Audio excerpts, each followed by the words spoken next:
श्री वल्लभाधीश की जय। श्री गोसाई जी परम दयाल की जय। श्याम सुंदर श्री यमुने महारानी की जय। श्री गिरिराज धरण की जय। श्री गोवर्धन नाथ की जय। श्री हरिराय महाप्रभु की जय। श्री गोपेश्वर जी महाराज की जय। चिंता संतान हंतारो यत्पादाम्बुजरे नव स्वीयानान्तान् निजाचार्यान् प्रणमामि मुहुर्मुहुः।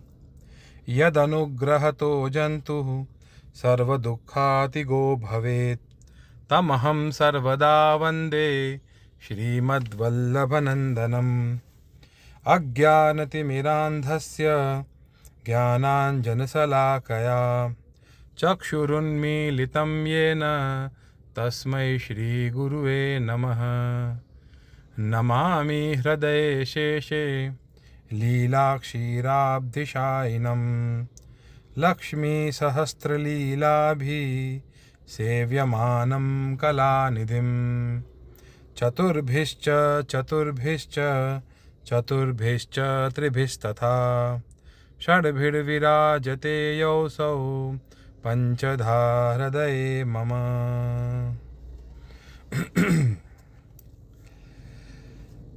शिक्षा पत्र दूसरा चल रहा है और शिक्षा पत्र दूसरे में कल हमने पढ़ा था 5वां श्लोक और 5वें श्लोक में बहुत ही सुंदर वर्णन हमने गोपेश्वर जी द्वारा सुना था। वो ये था कि ठाकुर जी जो हैं वो बाल भाव से यशोदा जी को, वृद्ध गोपीजनों को, नंदराय जी को अधरामृत का दान करते हैं।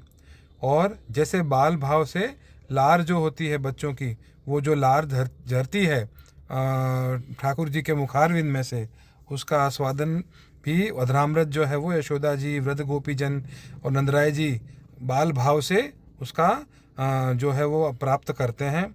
और उसके बाद श्री स्वामिनी जी भी बाल भाव से अधरामृत का पान करते हैं।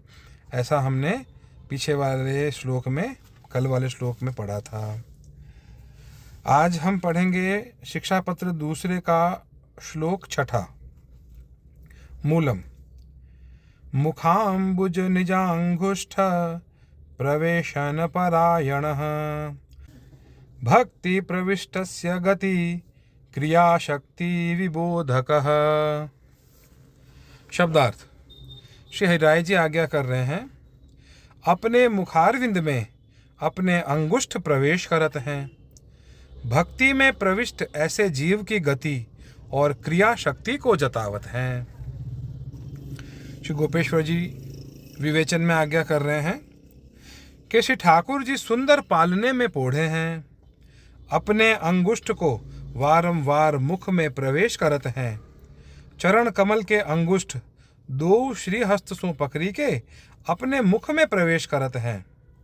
ताकरी यह जतावत हैं, जो चरनार विंद में कोटान कोटि भक्तन के मन लागे रहे हैं। तिन भक्तन के मन में यह ताप अनेक काल सो रहत है, जो हमको अधरामृत को पान कबहू ना भयो। वह रस कौन भांति को है, सो भक्तन की आरती प्रभु सही नाही सकत।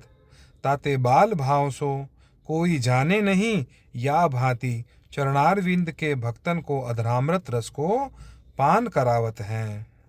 देखो कितना सुंदर यहाँ पर गोपेश्वर जी इसकी टीका में कह रहे हैं कि ठाकुर जी जो है वो पलना में पोढ़े हुए हैं।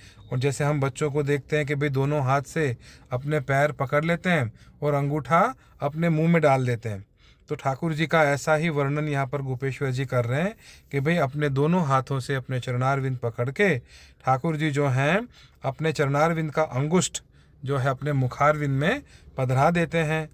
क्यों पधरा देते हैं? इस भाव से कि हमारे जैसे कोटान कोटि बहुत सारे भक्तों का जो मन है वो ठाकुर जी के चरणारविंद में लगा हुआ है। और ऐसे ही भक्तों को अपने अधरामृत रस का पान कराने के लिए ठाकुर जी वो अंगुष्ठ जो है वो किसी को पता न चले सब लोगों को लगे कि तो नॉर्मल बात है, बच्चे तो मुंह में अंगूठा दे ही देते हैं, तो ऐसे नॉर्मली सब लोगों को, किसी को भी पता ना चले, उस भाव से ठाकुर जी जो है वो अपने भक्तों को भी अधरामृत का पान करवाते हैं।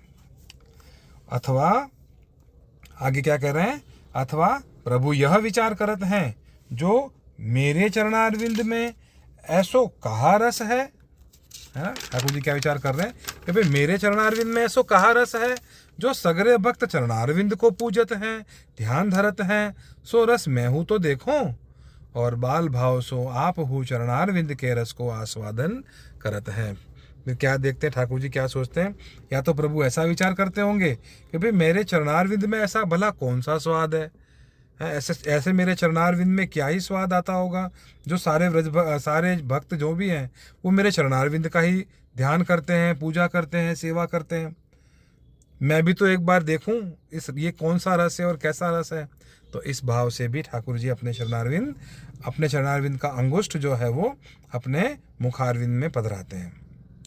फिर आगे क्या है, और व्रज भक्तन चारों ओर वेष्टित होए रहे हैं, तिनको प्रभु नेत्रन के कटाक्ष सो आगत स्वागत करत हैं, और रस संकेत जतावत हैं। अथवा कभू श्रीहस्त को अंगुष्ठ मुख में मेलत हैं, ताकरी अंतर्ग्रहगता देह छोड़ी श्री ठाकुर जी के पास आई हैं, तिनको आप श्रीहस्त सो पकड़ अपने मुखारविंद में धारण करत हैं। सो कबहू एकांत में उन भक्तन को बाहर निकासी रमण करी, पाछे फेरी मुखारविंद में धरी लेते हैं। लोगन के दिखावे में बालक अंगुष्ठ चूसत है, श्री स्वामिनी जी आदि को अनेक रमण बंधादिक क्रिया को बोधन करत हैं। या भांति श्री ठाकुर जी जाको जैसो अधिकार है, ताकू तैसो ही रसपान करावत हैं। है ना। तो यहाँ पे क्या आज्ञा कर रहे हैं गोपेश्वर जी कि ये इतने सारे भक्त जो हैं मेरे चरणारविंद का ध्यान करते हैं, भला मैं भी तो इस रस को चख के देखूं।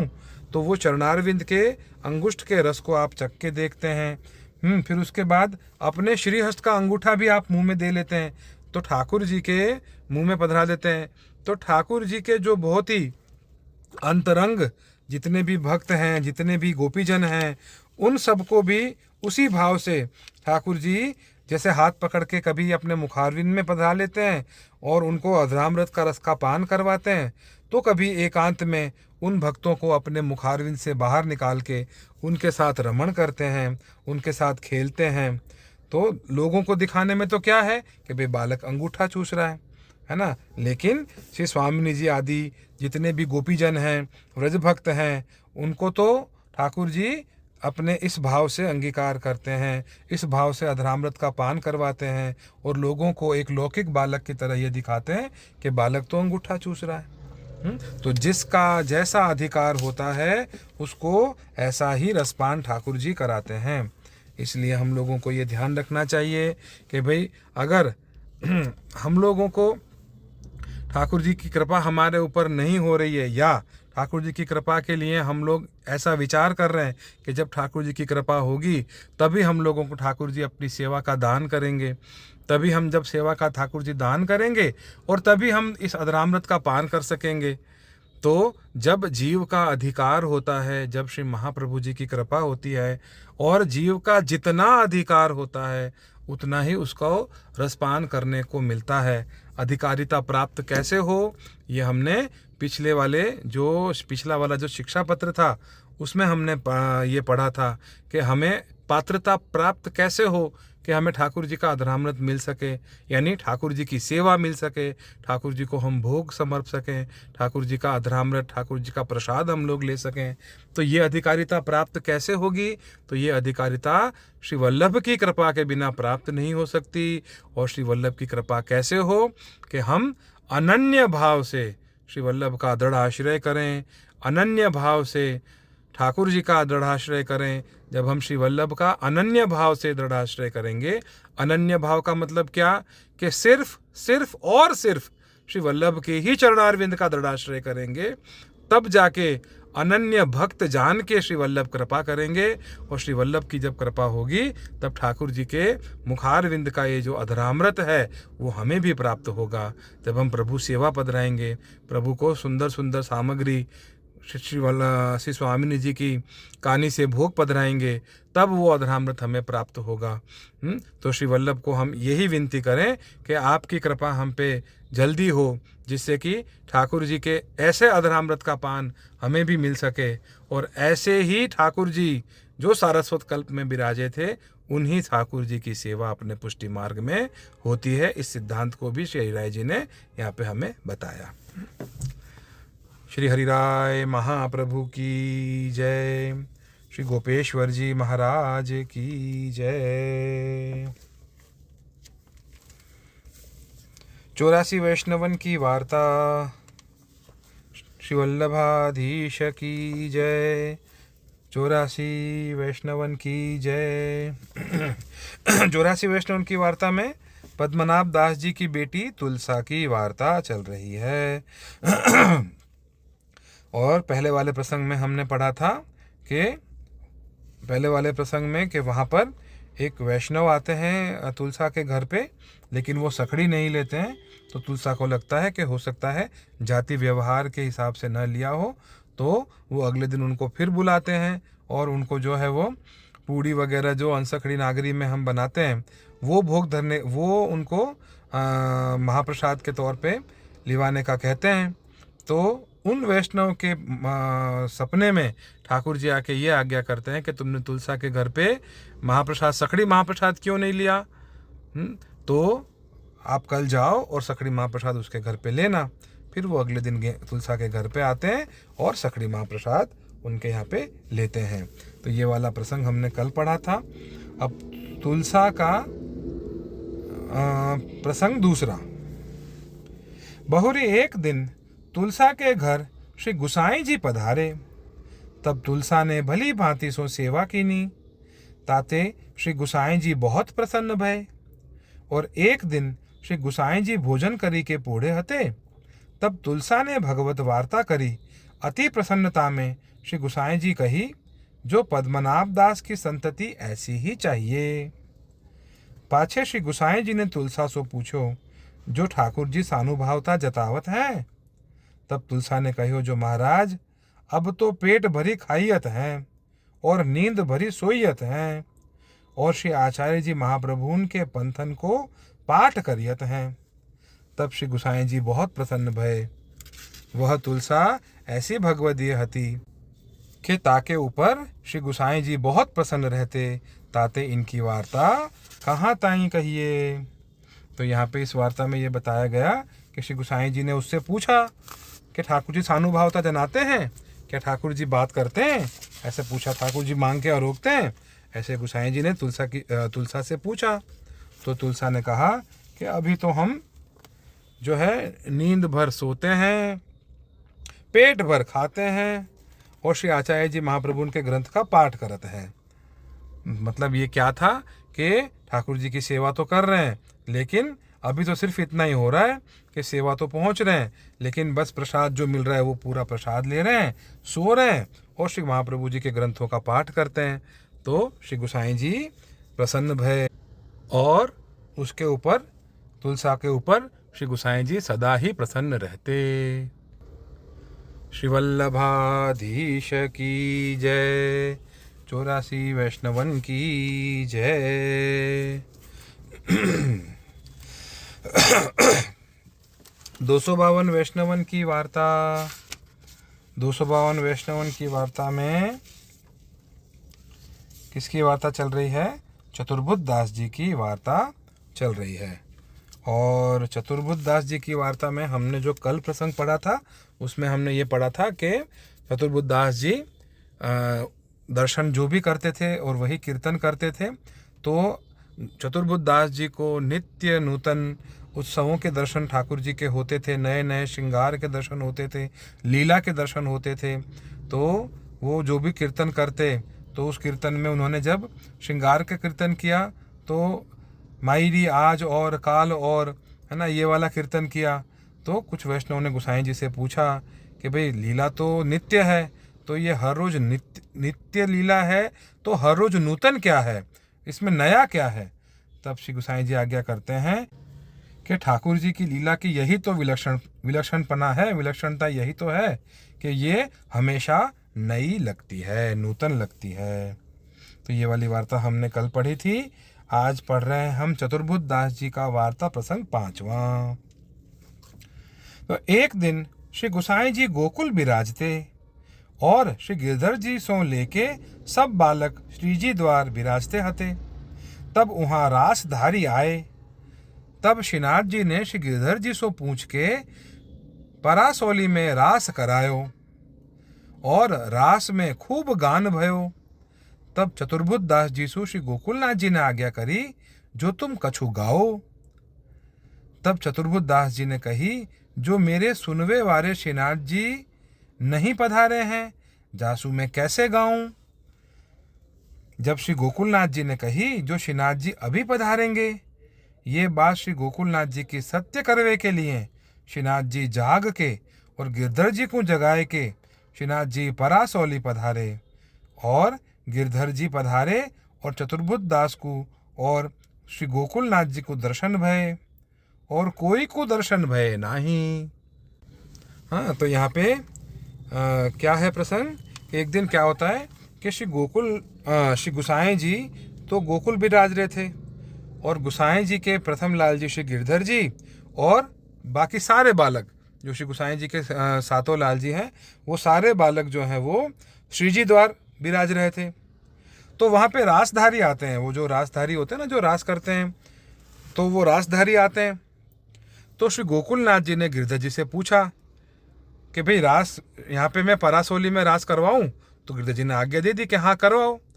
तो वो रासधारी रास में खूब आनंद करने लग गए, रास लेने लग गए, लीलाएं करने लग गए और रास में खूब आनंद आया।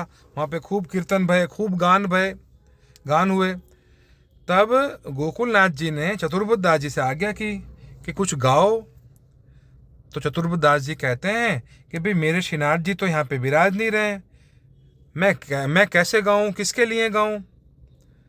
मतलब जहाँ पे रास हो रहा था वहाँ पे श्रीनाथ जी तो थे नहीं, श्रीनाथ जी तो अपने मंदिर में विराज रहे थे, रास तो बाहर की तरफ कहीं हो रहे थे परासोली में। तो चतुर्बुद्ध दास जी कहते हैं श्रीनाथ जी तो यहाँ पे विराज नहीं रहे, तो मैं कैसे गाऊं। तो गोकुलनाथ जी ने क्या कहा, अरे श्रीनाथ जी तो अभी आ जाएंगे। अब जैसे हम लोग कहते हैं ना कई बार, अरे अभी आ जाएंगे, कोई बात नहीं। तो गोकुलनाथ जी ने ऐसे ही चतुर्बुद्ध दास जी को बोल दिया कि श्रीनाथ जी अभी आएंगे।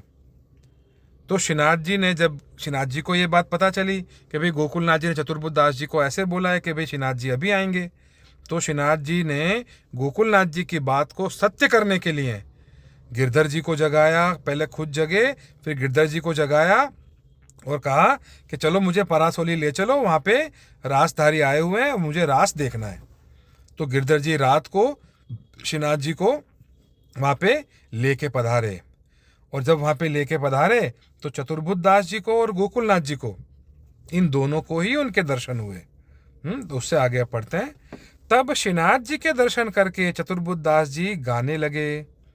जब अधिक सुख भयो रात हु बढ़ गई। और चतुर्बुद्ध दास जी ने गायो सो पद कौन सो, अद्भुत नट भेख धरे यमुना तट श्याम सुंदर गुण निधान गिरिवर धरन रास रंग राचे। और एक और पद गाया था, प्यारी ग्रीवा भुज मेल नृत्यत प्रिया सुजान। तो ऐसे ऐसे चतुर्बुद्ध दास जी ने बहुत सारे पद गाए। जब रास भयो तब परम आनंद भयो। फिर श्री गिरधर जी ने श्रीनाथ जी को रात के जागे जाने के सवारे जगाए नहीं। अब क्या हुआ कि भाई रात को श्रीनाथ जी ने रास सबके साथ, गोकुलनाथ जी के साथ, गिरधर जी के साथ और चतुर्बुद्ध दास जी के साथ पूरी रास लीला देखी, वहाँ पे खूब आनंद किया, अपने ही लीलाओं का गुणगान उन्होंने खूब आनंद से सुना।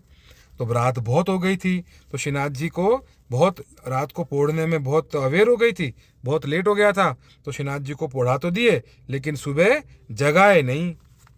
हाँ, फिर क्या होता है, इतने में गोसाई जी गोकुल ते पधारे और पूछी जो कहा समय है।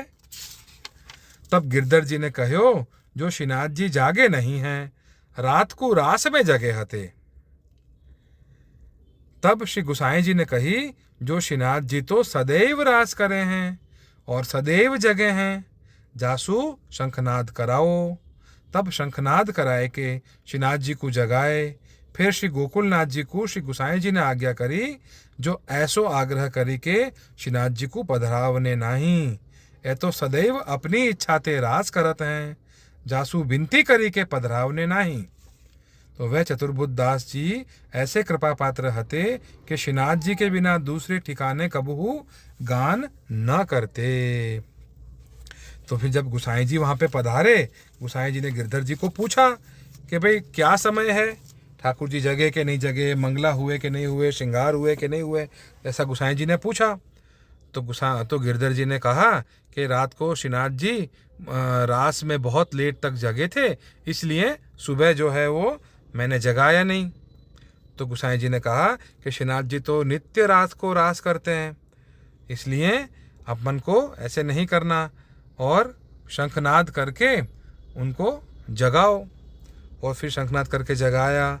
फिर गोसाई जी ने गोकुलनाथ जी को बुलाया और फिर ये आज्ञा करी कि ऐसे विनती करके श्रीनाथ जी को हमें नहीं बुलाना चाहिए, ठाकुर जी तो नित्य रास में विराजते ही हैं, तो विनती करके ऐसे आग्रह करके हमें श्रीनाथ जी को नहीं पधराना चाहिए।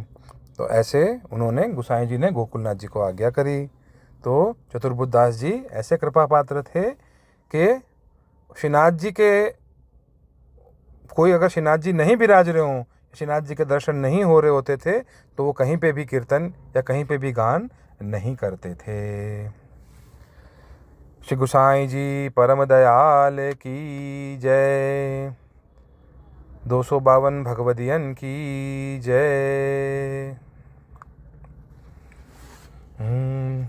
गोवर्धन की रहिए तरेटी श्री, गोवर्धन की रहिए नित्य प्रतिमदन, गोपाल लाल के चरण कमल चितलइए तरेटी श्री, गोवर्धन की रहिए नित्य प्रतिमदन, गोपाल लाल के चरण कमल चितलइए। रसिक प्रीतम हित चित की बातें, रसिक प्रीतम हित चित की बातें, श्री गिरिधारी जूसो कहिए तरेटी श्री, गोवर्धन की रहिए, गोवर्धन की रहिए तरेटी श्री, गोवर्धन की रहिए। एक पलक जो रहिए वृंदावन, एक पलक जो रहिए